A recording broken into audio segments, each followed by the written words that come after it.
Bienvenue sur Voie lactée. Vous écoutez l'épisode 7 de L'actu sous le radar. Regardez vos mains, prenez votre pouls. Ce battement de cœur vous appartient-il encore? Aujourd'hui, nous franchissons la frontière de l'épiderme pour révéler comment votre propre biologie est devenue votre plus grand mouchard. C'est exactement ça. Le corps lui-même est devenu une infrastructure. Ouais, bon, décortiquons ça. L'investigation d'aujourd'hui, elle s'attaque à un dossier qui redéfinit, mais alors complètement, notre notion de vie privée. Complètement, oui. Parce que pendant des années, l'angoisse collective s'est focalisée sur nos téléphones, nos historiques de navigation, le traçage GPS, ce genre de choses. Le phrasage numérique classique, quoi. Voilà. On pensait que l'enjeu se limitait à nos données numériques. Mais en fait, les sources que nous examinons aujourd'hui démontrent que le paradigme a muté. Le dossier porte un nom très clinique. On parle de la biosurveillance comportementale. C'est le terme officiel, oui. Et d'un point de vue analytique, c'est redoutable. En clair, l'organisme humain tout entier a été reconverti en une scène de crime permanente où la moindre de nos respirations, elle devient une preuve à charge. Et c'est l'aboutissement, je dirais presque l'aboutissement logique d'une architecture de contrôle total. Logique, c'est terrifiant, ouais. Cliniquement parlant, c'est logique. L'analyse détaillée de ces documents, des brevets industriels aux mémos sécuritaires qu'on a épluchés, montre que nous ne sommes plus du tout dans l'ère du traçage comportemental classique. Donc le téléphone, c'est fini. Les infrastructures étatiques et les multinationales ont opéré un piratage littéral du code source biologique. Le code source, vous parlez de notre ADN là? De l'ADN, oui, mais pas seulement. L'organisme, avec toutes ses sécrétions, ses pulsations, ses variations thermiques, tout ça n'est plus vu comme un sanctuaire inviolable, C'est vu comme quoi alors? comme un gisement. Un simple flux de données brutes qu'il faut capter, décoder et surtout monétiser en temps réel. D'accord. Et pour bien comprendre, je pense, la violence et l'omniprésence de ce système, il faut commencer par l'interaction la plus banale qui soit. Le séquençage par contact. C'est ça. Imaginons un instant notre trajet typique d'aujourd'hui. On entre dans une station de transport, on s'approche d'une borne tactile pour acheter un café ou recharger un titre de transport, quoi. Un geste quotidien. Voilà, on presse l'écran avec son index. Un geste qui prend 2 secondes, d'une banalité absolue. Sauf que les documents nous disent que cet écran, en fait, c'est plus juste du verre et du métal. Exactement. Le mobilier urbain a subi une refonte invisible mais totale. Les brevets que nous avons analysés détaillent l'intégration massive de la microfluidique. La microfluidique. Oui. Au cœur même de ces surfaces. En fait, les écrans tactiles, mais aussi les poignées plastifiées des rames de métro, abritent désormais de véritables laboratoires de séquençage miniaturisés. Des laboratoires dans la poignée du métro. Tout à fait. Ce sont des biocapteurs d'une précision absolument redoutable. Attendez, je vous arrête tout de suite, parce que là, honnêtement, ça ressemble à de la science-fiction. Et pourtant, les brevets sont validés et déployés. Et comment on passe d'une simple pression du doigt sur un écran à un séquençage ADN? Je veux dire, on n'a pas de prise de sang, on laisse pas une fiole de salive sur la machine. Comment c'est physiquement possible en quelques secondes? C'est toute l'ingéniosité terrifiante de cette microfluidique. Il faut comprendre que l'épiderme humain se renouvelle et descame en permanence. Donc on perd de la peau? Constamment. Chaque fois qu'un doigt presse un écran tactile, la friction et la chaleur corporelle laissent derrière elle une infime pellicule. D'accord. C'est un mélange microscopique de sébum, de sueur et de cellules mortes. L'écran en question n'est pas lisse du tout en fait. Il est composé d'un polymère nanoporeux. Nanoporeux, donc avec des trous minuscules? Exactement. Sous la surface, on a des milliers de canaux microscopiques qui agissent par capillarité. Ils aspirent littéralement ces fluides biologiques dès la première pression. Attendez. Donc la machine, elle boit la trace de sueur laissée par notre doigt. C'est le terme. Elle l'aspire. Ensuite, la puce microfluidique sépare l'ADN des autres résidus. Directement dans l'écran. Directement, à l'aide de réactifs chimiques stockés à l'échelle microscopique. Et en moins de 60 secondes, les marqueurs génétiques principaux sont isolés. 60 secondes, c'est fou. Et il faut bien comprendre que la finalité n'est pas de vérifier une identité biométrique pour savoir qui est là. Bah ouais, parce qu'il y a déjà les caméras pour ça, non? Exactement. Le réseau dense de caméras de reconnaissance faciale s'en charge déjà parfaitement. La véritable fonction de cette collecte furtive de notre ADN, c'est de générer instantanément ce que les documents nomment un profil de risque biologique. Un profil de risque. D'accord, c'est vertigineux. C'est comme si, en gros, à chaque fois qu'on touchait une surface publique, on laissait involontairement tomber des photocopies de notre dossier médical complet. C'est la métaphore parfaite, oui. Votre corps écrit votre dossier médical sur chaque surface que vous touchez. Mais l'investigation montre que le système n'a même pas besoin qu'on touche quoi que ce soit en vrai. Non, en effet, le contact n'est plus une obligation. Parce qu'on parle de capteurs qui ciblent littéralement notre souffle là. Oui, la métaphore de la scène de crime s'applique aussi à l'air ambiant. C'est possible grâce au déploiement de ce que les industriels appellent le smart dust, la poussière intelligente. De la poussière intelligente? Rien que le nom, c'est glaçant. L'analyse des cahiers des charges de plusieurs grands complexes commerciaux fermés révèle la présence massive de ces essaims de capteurs atmosphériques. Des essaims. Oui, ce sont des particules technologiques en suspension dans l'air qui sont connectées en réseau. Et leur but, c'est quoi? Leur fonction stricte est de scruter l'air expiré par les foules, de sniffer l'air, littéralement. Mais techniquement, comment de la poussière peut-elle analyser la santé d'une foule entière? J'essaie de me représenter la chose. C'est un peu genre comme un détecteur de fumée biologique? C'est une excellente analogie. Un détecteur de fumée classique, il réagit à la densité des particules de combustion, on est d'accord. Ouais, tout à fait. Le Smart Dust, lui, est calibré pour réagir aux composés organiques volatiles, ce qu'on appelle les COV. Ces COV, nos poumons les expulsent à chaque expiration. Parce qu'on recrache pas que du dioxyde de carbone, du coup. Exactement. Quand nous respirons, nous rejetons des milliers de micromarqueurs. L'algorithme couplé à cette poussière intelligente cible des éléments très précis. Lesquels? Les biomarqueurs révélateurs de maladies latentes, par exemple, ou les traces de dégradation de certaines substances chimiques dans l'organisme. Donc ils savent ce qu'on a mangé, ce qu'on a consommé. Absolument. Et surtout, ils traquent les niveaux de cortisol, l'hormone du stress. Attendez, donc en se promenant simplement dans les allées d'un centre commercial, en respirant, nos poumons informent le bâtiment de notre niveau d'anxiété. Absolument. Les données de ces capteurs sont traitées en temps réel pour générer ce qu'ils appellent une carte thermique. Une carte thermique du stress. Voilà. L'infrastructure, c'est exactement dans quelle zone la foule est détendue et dans quelle zone l'anxiété ou le rythme cardiaque global de la masse s'accélère. C'est incroyable. On comprend bien que l'ADN aspiré sur une borne de paiement ou les cellules expirées dans un couloir, c'est ce qu'on laisse derrière nous. C'est la trace physique. C'est une empreinte du passé, quoi, ou du moins d'un métabolisme qui est déjà en cours. On est en train de dire que même mon stress est une propriété de l'État. Oui, car chaque réaction autonome de votre système nerveux, aussi infime soit-elle, est désormais considérée comme une donnée publique exploitable. C'est là que ça devient vraiment intéressant. En termes d'ingénierie, c'est fascinant, oui. Parce que comment est-il techniquement possible de scanner l'âme humaine, ou du moins son état psychologique précis depuis l'extérieur, sans le moindre contact physique et avant même qu'on ouvre la bouche? Ce qui est fascinant ici, c'est l'exploitation implacable de la biomécanique humaine par une technologie appelée la Vibra Image. La Vibra Image. Oui, strictement incapable de maîtriser les réactions autonomes de son propre système nerveux central. Donc on ne peut pas mentir à notre propre corps. C'est impossible. Chaque émotion complexe, qu'il s'agisse d'une angoisse soudaine, d'une colère sourde qu'on tente de réprimer, ou d'une détermination agressive, tout ça provoque une réponse physiologique immédiate. Et ça se traduit comment concrètement? Ça se traduit par une modification du flux sanguin. Mais surtout, et c'est là qu'intervient la vibra-image, par des micro-vibrations musculaires. Attendez, de quelle vibration parle-t-on? Parce que moi, quand je suis stressée, je me mets pas à trembler de manière visible comme une feuille, quoi. Non, bien sûr que non. Et c'est tout l'enjeu du système. Ces mouvements sont totalement imperceptibles à l'œil nu. Ah, d'accord. Ils sont générés principalement par le système vestibulaire. C'est l'organe situé dans l'oreille interne qui gère notre équilibre profond. Ok. Et aussi par d'infimes contractions des muscles du cou et de la nuque qui stabilisent constamment la tête. On parle d'oscillations à très haute fréquence, de l'ordre de quelques millimètres, voire des fractions de millimètres par seconde. Et vous êtes en train de me dire qu'une simple caméra de vidéosurveillance peut capter ça à des dizaines de mètres de distance? Alors, pas une simple caméra. Les caméras de dernière génération déployées dans les rues ne sont pas de simples objectifs optiques. Elles sont équipées de capteurs capables de filmer à plusieurs centaines d'images par seconde. D'accord, c'est du matériel militaire en gros. C'est de très haute précision.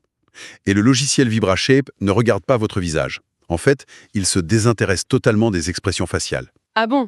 Mais pourquoi? Parce qu'un sourire peut être feint facilement, vous voyez? Un regard peut être regardé neutre par la simple volonté. C'est vrai. On peut jouer la comédie Voilà. L'algorithme, lui, se concentre sur les variations de pixels au niveau du contour de la tête et de la nuque. D'une image à l'autre, il lit directement la tension neuromusculaire. C'est dingue. C'est la fin absolue du mensonge biologique. Votre corps traduit physiquement une intention bien avant même que votre conscience ne décide de passer à l'acte. C'est vertigineux de penser que nos muscles nous trahissent avant même nos mots, en fait. Mais concrètement, si on applique ça à grande échelle, imaginons une place publique lors d'une manifestation, comment cette donnée est-elle exploitée ? D'un point de vue sécuritaire, c'est une mine d'or. Le flux vibratoire de chaque individu présent dans la foule est analysé simultanément par le réseau de caméras. Tout le monde en même temps ? Tout le monde. L'algorithme va agréger ces dizaines de milliers de micro-tremblements individuels pour calculer une métrique globale, ce qu'ils appellent l'indice d'agitation sociale. Ok, l'indice d'agitation sociale. Si le système détecte qu'une masse critique d'individus émet soudainement une fréquence vibratoire correspondant à la colère ou à la perte de contrôle, un seuil d'alerte est immédiatement franchi au poste de commandement. Avant même qu'une poubelle ne soit renversée ou qu'un slogan ne soit crié. Bien avant. C'est de la prédiction sécuritaire pure. Les patrouilles d'intervention reçoivent des alertes préventives sur leurs terminaux. Et ça dit quoi, l'alerte ?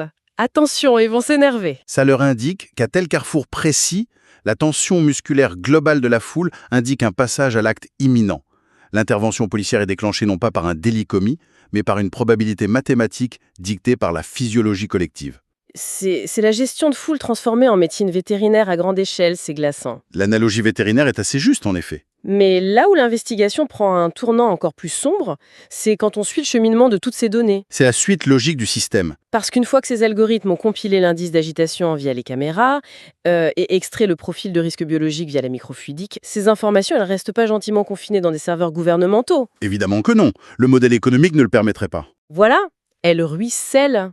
Et la sphère biologique vient directement s'encastrer dans la sphère économique. Absolument. Si l'on relie cela au contexte global, cette collecte permanente est le moteur d'un système bien plus vaste. On appelle ça le score de santé sociale, ou SSS. Le score de santé sociale. Nous assistons à la fusion totale et sans aucun filtre du marché financier et du métabolisme humain. C'est-à-dire ? Les documents qu'on a récupérés exposent en détail l'avènement de ce qu'ils appellent l'assurance préemptive. L'assurance préemptive. C'est quoi la différence avec une assurance normale ? Le principe de mutualisation des risques, où les personnes en bonne santé payent pour couvrir les malades, ce principe a été techniquement éradiqué. Fini la solidarité, donc. Totalement. Aujourd'hui, la tarification est strictement individuelle et elle fluctue en temps réel. Concrètement, ça veut dire que la montre connectée ou le capteur sous-cutané dicte le prix de la vie de tous les jours. C'est exactement ça. Votre prime d'assurance s'ajuste littéralement au rythme des battements de votre cœur. Non mais c'est fou! Si le croisement de vos données d'achat avec les analyses de vos rejets biologiques détecte une surconsommation chronique de produits ultra transformés, votre score s'effondre en quelques heures. Juste parce qu'on a mangé des trucs trop sucrés? Oui. Et les répercussions débordent largement de la simple assurance maladie. Ça vient contaminer l'ensemble du système de crédit bancaire. Donnons un exemple précis pour qu'on comprenne bien la violence de la chose. Prenons un dossier de crédit immobilier. Qu'est-ce qui se passe? D'accord. Imaginons une personne qui finalise l'achat d'un appartement. Aujourd'hui, le banquier humain n'intervient presque plus. Le système informatique analyse l'historique biométrique des 6 derniers mois du client. D'accord. Et si l'algorithme repère un rythme cardiaque au repos chroniquement élevé et qu'il coupe ça à des pics de cortisol réguliers, vous savez, enregistrés par le Smart Dust lors des trajets quotidiens de cette personne, Le système identifie que cette personne est stressée par son travail, en fait. pire, le système identifie ce stress prolongé comme un précurseur statistique de burn-out, d'épuisement professionnel ou même de défaillance cardiovasculaire. Oh là là. L'algorithme en déduit une très forte probabilité que cette personne se retrouve en arrêt maladie dans les 2 ans, ce qui, logiquement, réduirait sa capacité à rembourser ses mensualités, et donc le crédit immobilier est instantanément gelé ou rejeté. Le financement est bloqué, non pas à cause d'un découvert bancaire, mais parce que le cœur bat trop vite. Alors qu'est-ce que tout cela signifie? Ça signifie que notre société a mis en place une ségrégation implacable. silencieuse. Totalement silencieuse. C'est une double peine redoutable, quoi. Le simple fait d'être physiologiquement vulnérable, d'être malade, fatigué, ou même simplement angoissé par la pression de ce même système, ça condamne mathématiquement l'individu à la relégation économique. C'est le principe du score, oui. Si vous êtes stressé, on vous coupe les vivres, ce qui, paradoxalement, va augmenter votre stress. La boucle est bouclée, oui. C'est un cercle vicieux parfait. Et cette logique de rejet, elle atteint son sommet avec ce que les rapports confidentiels des ressources humaines nomment le blacklisting génétique. Le blacklisting génétique, le filtrage par l'ADN pour trouver un emploi, en gros. Oui. Les grandes entreprises sous-traitent l'analyse du profil de risque biologique, celui qui est extrait des bases de données urbaines, pour assainir leur propre recrutement. Assainir, carrément. C'est le terme RH. C'est un eugénisme numérique, d'autant plus efficace qu'il est, comme je le disais, parfaitement invisible. Comment ça se passe en pratique? Quand un poste est ouvert, les algorithmes de recrutement filtrent et écartent automatiquement les profils dont le code génétique révèle des vulnérabilités. N'importe quelle vulnérabilité? Oui, une prédisposition à certaines maladies auto-immunes, un risque statistique de dépression sévère ou même une simple faiblesse articulaire pour un travail physique. L'algorithme nettoie la base de candidats. Donc l'entreprise élimine le risque financier d'un futur arrêt maladie avant même d'avoir cliqué sur le CV du candidat. C'est optimisé à l'extrême. Et la violence réside dans l'absence totale de confrontation. On ne sait même pas qu'on a été rejeté pour ça. Jamais. Le candidat porteur de cette prédisposition ne recevra jamais de lettre de refus justifiée par son ADN, ce qui, évidemment, exposerait l'entreprise à des poursuites pour discrimination. Bien sûr. Il est tout simplement effacé. Son profil numérique devient fantomatique, inexistant pour les moteurs de recherche des recruteurs. Il est condamné à l'invisibilité professionnelle à cause d'une simple combinaison de nucléotides inscrite dans ses cellules depuis sa naissance. C'est effrayant. Face à une mécanique aussi froide, aussi tentaculaire, la première réaction, viscérale, c'est le rejet total. C'est la réaction naturelle, oui. On se dit, très bien, je jette ma montre connectée à la poubelle, je paie tout en espèces, je mets des gants dans les transports pour déjouer la microfluidique, et je refuse catégoriquement de donner mon ADN à un quelconque laboratoire. La fameuse hygiène numérique stricte. Voilà. On s'imagine qu'en vivant à la marge de ce réseau, on peut s'en extraire, quoi. Sauf que, d'un point de vue scientifique, la biologie ne fonctionne pas comme un routeur Wi-Fi qu'on peut simplement débrancher. L'analyse détaillée de nos sources démontre que la déconnexion est une pure illusion d'optique. Une illusion, Mais si je donne rien, ils n'ont rien. C'est là que vous vous trompez. Le système a anticipé cette résistance de longue date en s'appuyant sur les mathématiques génétiques. C'est-à-dire ? Via un mécanisme redoutable que nos documents appellent la recherche en parenté.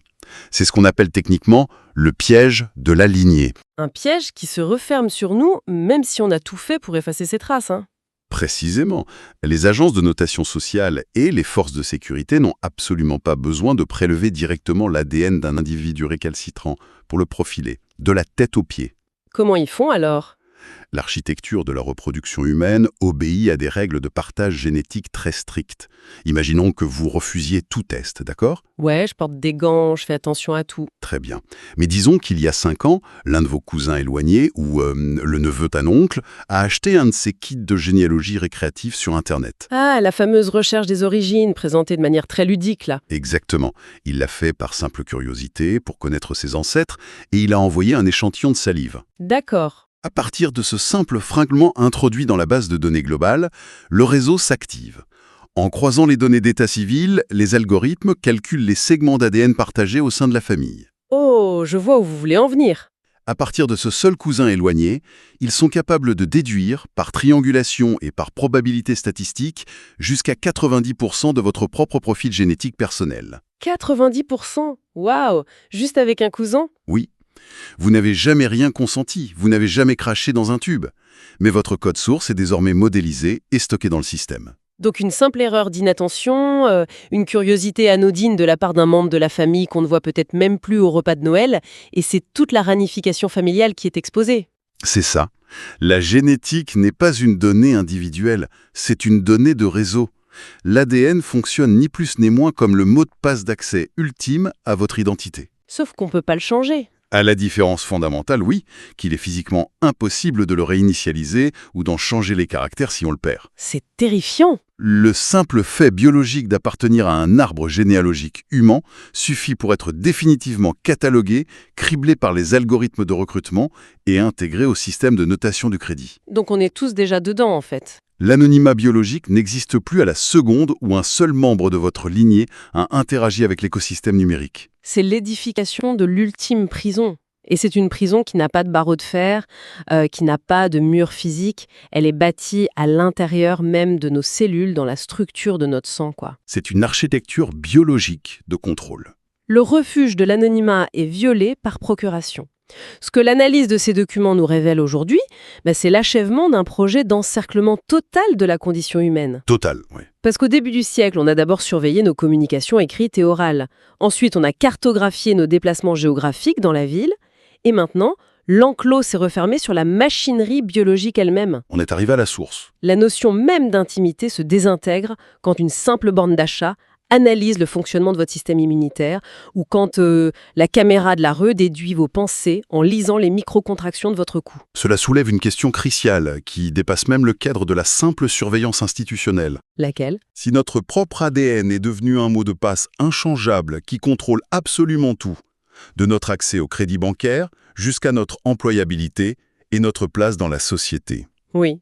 Que se passera-t-il le jour où, inévitablement, ces immenses bases de données génétiques seront piratées, siphonnées, ou pire, falsifiées par des acteurs malveillants cherchant à réécrire la réalité de nos propres corps? Votre corps est le dernier territoire. Ne le laissez pas devenir une base de données. Merci d'avoir écouté cet épisode 7 de l'Actu sous le radar sur Voie lactée.